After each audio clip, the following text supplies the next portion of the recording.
दोस्तों, कुछ भी नया, कुछ भी अच्छा अपने भविष्य के लिए करने के लिए गार्ड का आशीर्वाद ज़रूरी है। इसीलिए हमने भी आज गार्ड का नाम पहले लिया। दोस्तों, अब आते हैं अपने टॉपिक पे। दोस्तों, हमारा पहला लेसन है वैद्युत तथा कूलाम का नियम। इसमें हमें समझना क्या क्या है। नंबर 1, आवेश क्या होता है। नंबर 2, आवेश कितने प्रकार का होता है। नंबर 3, आवेशों का गुण क्या है। नंबर 4, आवेश का क्वांटीकरण क्या है। नंबर 5, कूलाम के नियम के बारे में पढ़ना है। नंबर 6, वैद्युत क्षेत्र की तीव्रता क्या है। वैद्युत द्विध्रुव क्या होता है। इन टॉपिकों पे हमें चर्चा करनी है। दोस्तों, हम आते हैं पहले पॉइंट पर। नंबर 1, पहला पॉइंट है आवेश। आवेश यानी कि चार्ज। चार्ज क्या है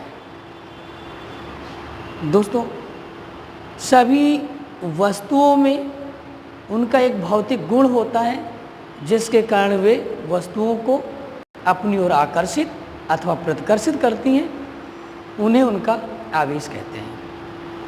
दोस्तों, आवेश दो प्रकार का होता है, एक पॉजिटिव और एक निगेटिव। अगर हम दो समान आवेशों को समीप लाएं तो उनमें प्रतिकर्षण होता है, रिपल्सन। और अगर दो विपरीत चार्जों को लाएं, एक प्लस को और एक माइनस को, तो उनमें अट्रैक्शन होता है, आकर्षण होता है। दोस्तों, तीसरे पॉइंट पे हम आते हैं आवेश का क्वांटीकरण। दूसरा हो गया आवेश के प्रकार, और तीसरा हो गया आवेश का क्वांटीकरण। आवेश का क्वांटीकरण क्या है? किसी भी वस्तु पर जो आवेश का मान है, इलेक्ट्रॉन की संख्या का पूर्ण गुणज होता है। अर्थात उस पर 1 इलेक्ट्रॉन, 2 इलेक्ट्रॉन, 3 इलेक्ट्रॉन, इस तरीके से पूर्ण संख्या में ही आ सकते हैं। आधा इलेक्ट्रॉन नहीं आ सकता। तो सभी चालकों पर इलेक्ट्रॉन पूर्ण गुणज के रूप में होता है। इसे हम आवेश का क्वांटीकरण कहते हैं। अगर हम इलेक्ट्रॉन का आवेश स्मॉल ई मान लें और आने वाले इलेक्ट्रॉनों की संख्या n मान लें, तो उस चालक पर कुल चार्ज Q बराबर होता है n × E। ये फार्मूला होगा। दोस्तों, हमारा अगला पॉइंट है कूलाम का नियम। दोस्तों, कूलाम एक वैज्ञानिक थे। उन्होंने भिन्न भिन्न परमाणुओं के आवेशों को लिया और उनको समीप रखा, और रखने के बाद उन्होंने उनके बीच में लगने वाले आकर्षण और प्रतिकर्षण बल का जो मान प्राप्त किया, उसके आधार पर उन्होंने दो बातें बताई। पहली बात बताई कि अगर दो स्थिर आवेश हों, जैसे हमने मान लिया एक Q1 है और दूसरा Q2 है, और उनके बीच की दूरी स्मॉल r है, तो उन्होंने पहली बात बताई कि दो स्थिर आवेशों के मध्य लगने वाला आकर्षण अथवा प्रतिकर्षण बल दोनों आवेशों के गुणनफल के अनुक्रमानुपाती होता है। अर्थात F अनुक्रमानुपाती Q1 Q2। ये उन्होंने पहली बात बताई कि दो अगर स्थिर चार्ज रखे हुए हैं तो उनके बीच में जो अट्रैक्शन या रिपल्सन का फोर्स लगता है वो दोनों चार्जों के मल्टीप्लाई का डायरेक्टली प्रोपोर्शनल होता है। और दूसरी बात उन्होंने बताई कि दोनों के बीच में लगने वाला फोर्स दोनों के बीच की दूरी के वर्ग के व्युत्क्रमानुपाती होता है। F अनुक्रमानुपाती 1/r²। एक क्वेश्चन नंबर 2। ये दो बातें कूलाम ने बताई। अब इन दोनों बातों को अगर हम मिला देंगे, देखिए फोर्स इस पर भी डिपेंड कर रहा है और फोर्स r पर भी डिपेंड कर रहा है। तो समीकरण 1 और 2 को अगर हम मिला दें तो समीकरण 1 व 2 से F directly proportional Q1 Q2/r²।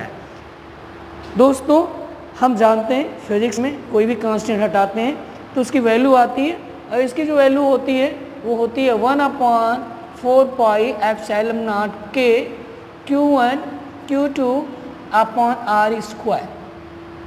तो ये कूलाम के नियम का फार्मूला आ गया।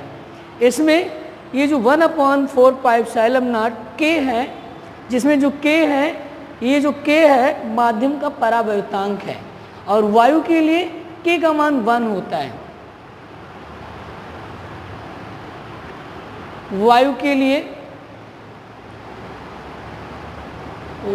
लिए K इक्वल टू 1, तो K की वैल्यू 1 रखेंगे तो F equal to 1/4πε0 Q1 Q2 upon are square.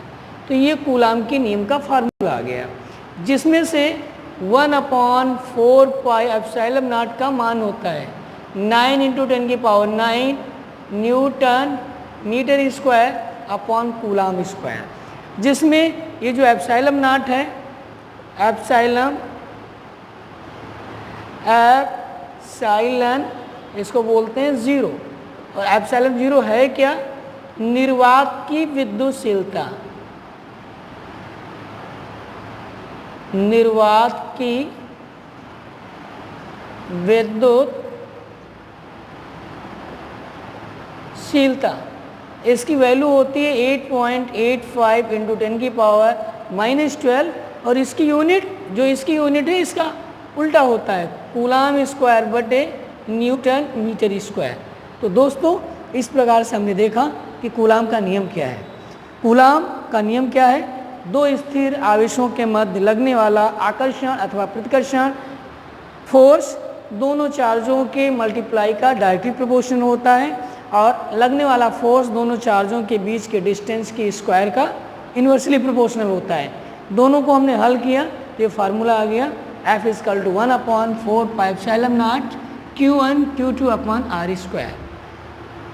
दोस्तों अगर इसे हम वेक्टर फॉर्म में लिखें, क्योंकि जो हमारा फोर्स है वो वेक्टर क्वांटिटी है, तो वेक्टर फॉर्म में अगर हम इसको लिखेंगे तो यह आ जाएगा F vector equal to 1/4πε0 Q1 Q2 upon are square, यहाँ आर के ऊपर कैप आएगा। ये फार्मूला इम्पॉर्टेंट है, ये बोर्ड में बहुत पूछा जाता है कि कूलाम्स की लॉ का वेक्टर फॉर्म लिखिए। तो दोस्तों इसको अच्छे से समझ लीजिए। अगला टॉपिक है हमारा 5वां, वैद्युत क्षेत्र। वैद्युत क्षेत्र की तीव्रता, वैद्युत द्विध्रुव आघूर्ण, वैद्युत क्षेत्र में वैद्युत द्विध्रुव को घुमाने में किया गया कार्य, वैद्युत द्विध्रुव की अक्षीय रेखा पर वैद्युत क्षेत्र की तीव्रता, और वैद्युत द्विध्रुव की निरक्षीय रेखा पर वैद्युत क्षेत्र की तीव्रता। तो दोस्तों इसकी चर्चा हम कल करेंगे। इतने टॉपिक आप समझ लीजिए। Okay, thank you.